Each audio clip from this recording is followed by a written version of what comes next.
Our reading this morning is from Carl Sandburg.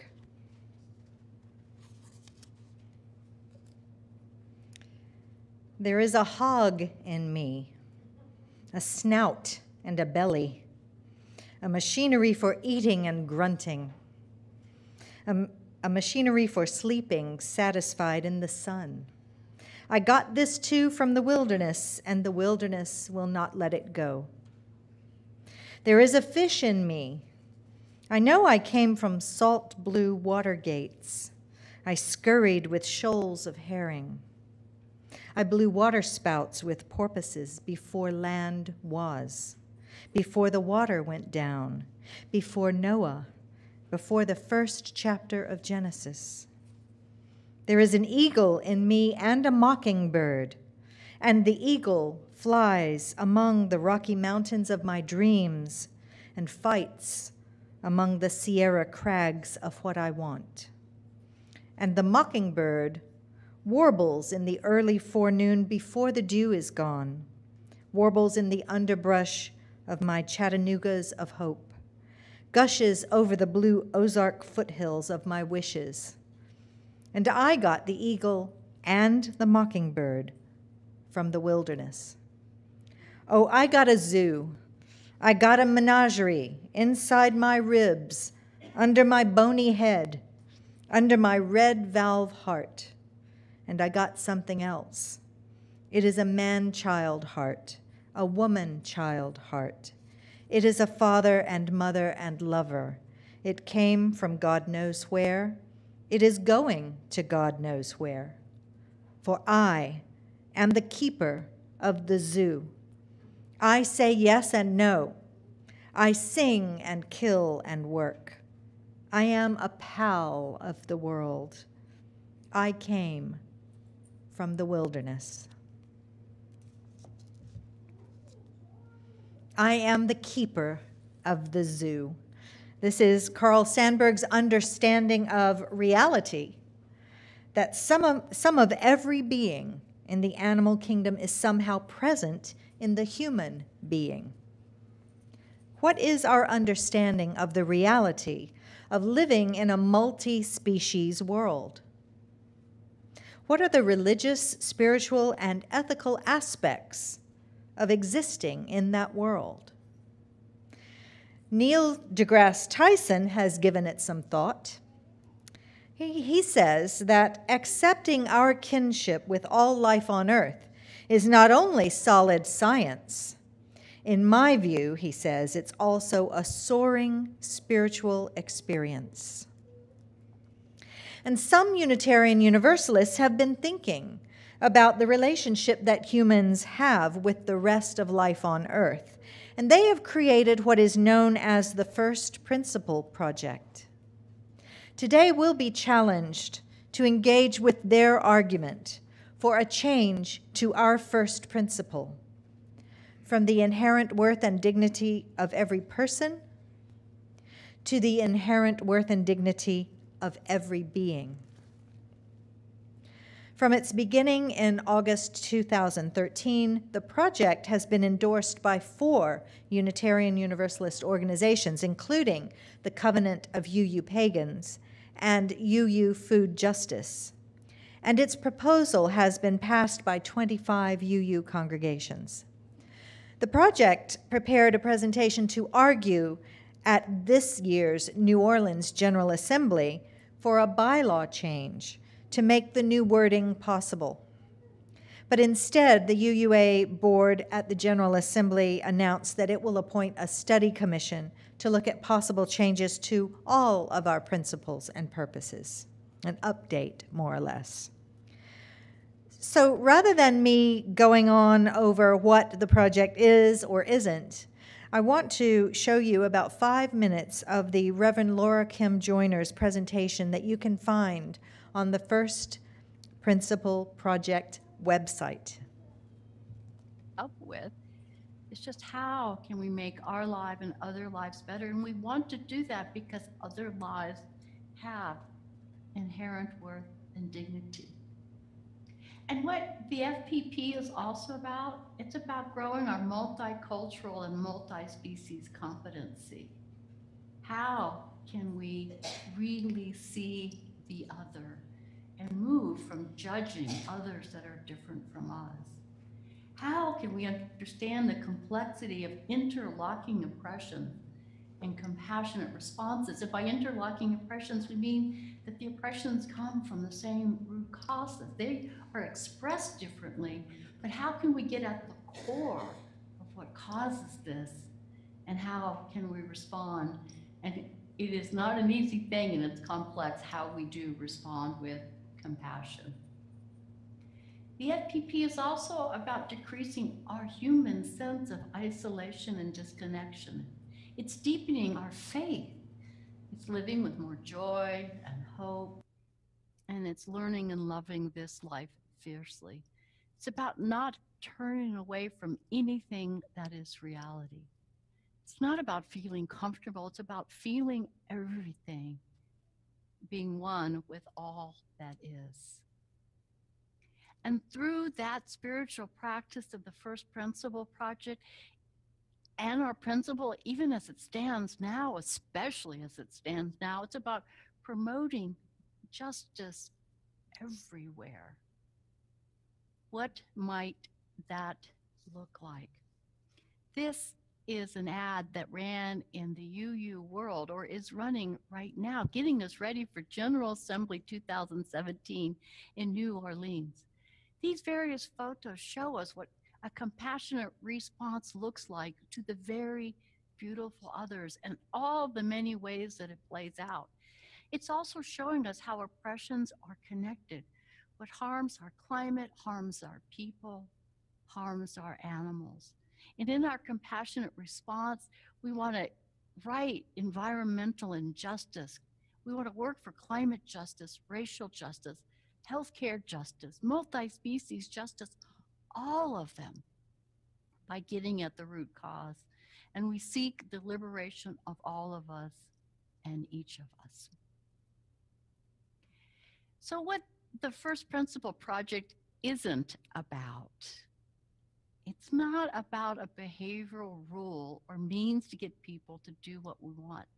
No more so than the principles are now. They are a covenant. And it's not about getting the exact right words. We're going to have a study commission for 1 to 2 years that's going to help us with that. But it's about getting at the essence of how we want to live into a better world. And what it isn't about, it's not about distracting us from the vitally important work of racial and environmental justice or any other justice concern. It is very much about humans and how we need to be there for each other. Be there for each other and everyone? Wow, that's some challenges, isn't it? How do we take care of everyone? People often ask, don't we have to take care of people first? We care so much about our common kin and family, and there's so much suffering. Shouldn't we just work on that? And then people also are challenged saying, well, if everyone has worth, all individuals, how do we make decisions to go forth? How do we do that? And if everyone has worth, how do we deal that we must harm others to survive? All of us have to eat something, plants, it's all other beings. And so how do we deal with that? How do we harm that which has beauty and that to whom we are interconnected and that has worth? No one has the answers to this. And sometimes people don't want to have these conversations, and nor should they. This is a pastoral concern, because these are difficult conversations that aren't forced on anyone, but we ask if they would wish to be engaged. And so if we really want to delve deeper into these topics. So we'll leave it there, but you get a sense of what the idea is behind this proposal to expand our first principle from affirming the worth and dignity of every person to affirming the worth and dignity of every being. And the idea of liberation, as you heard, both in our human lives and in the lives of other beings is key to understanding the project. So is the concept of connection, and one of the questions for us to consider is, how might erasing the line between those with worth and dignity and those without help you live and care for others who are different from you? In other words, how might a first principle practice, if it is changed, help us build flourishing communities of justice? Well, I've been soliciting responses from ministry colleagues on this topic, and we seem to be looking for the same points of clarification, and we share a concern for the drawbacks in determining outcomes with this proposal. One phrase that has come up in our discussion is that of generic benevolence, which is the same attitude that is bothering many UUs about the all lives matter comeback to the specific civil rights challenge of the Black Lives Matter movement. Is there something really concrete like that to be achieved by changing our principle? Another concern comes when we look at how far, so far, the first principle has kicked our butts, to put it nicely. How can we brush past the unfinished work we still have to do on human equality, as one colleague put it, because it is so difficult for us to acknowledge the worth and dignity of all human beings as it stands right now, especially the ones we disagree with, mistrust, deplore, or even hate. Expanding the number of species we fail at treating with respect and dignity doesn't seem to help, only dilute our concentration.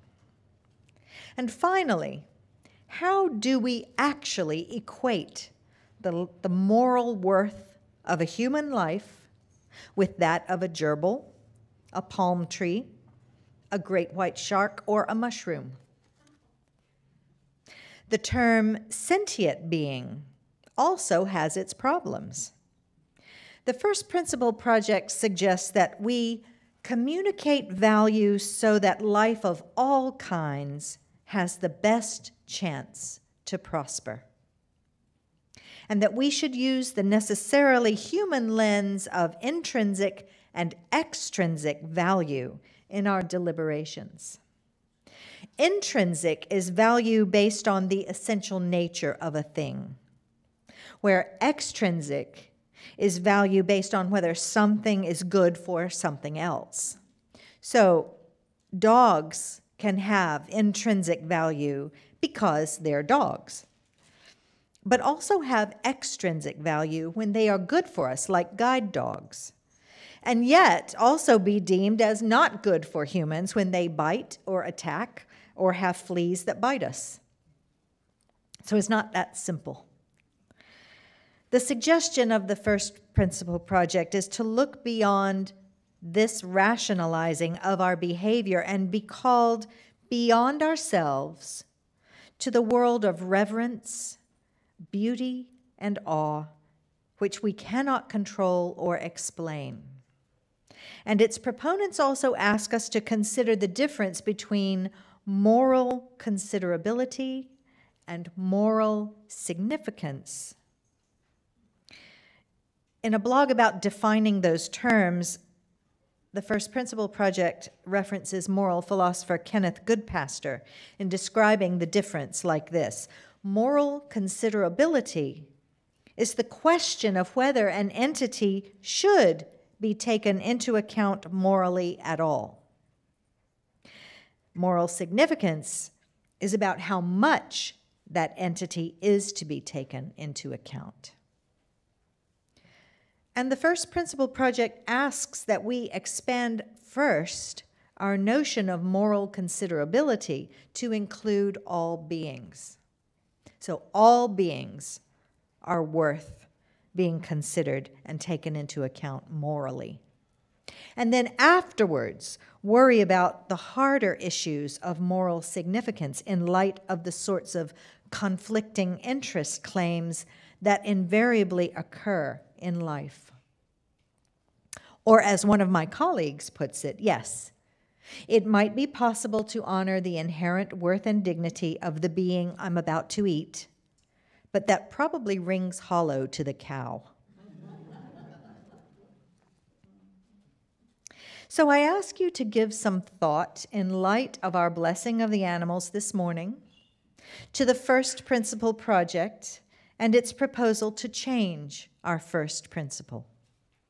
There's no doubt that our world has changed, and our appreciation for the created order, at least for UUs who take seriously the interconnection we affirm and promote in our seventh principle, helps us to see, as Laura Kim Joyner writes, that we are deeply enmeshed in a world where the existence of other species calls us to greater scientific, religious, and ethical scrutiny of our assumptions and behaviors. And our own relationships with animals will necessarily color our thinking on this. Farmers will have a different perspective than those of us who live in an urban setting.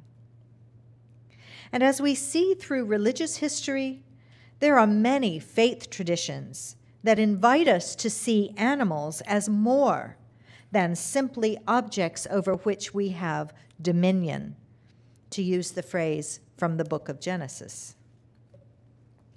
Animal worship in ancient Egypt, as seen in the dedication of a temple to the cat deity Bast, honored the relationship between humans, animals, and the divine. In Hinduism and Christianity, there are teachings with metaphorical examples of the kind of relationship humans should have with the Creator.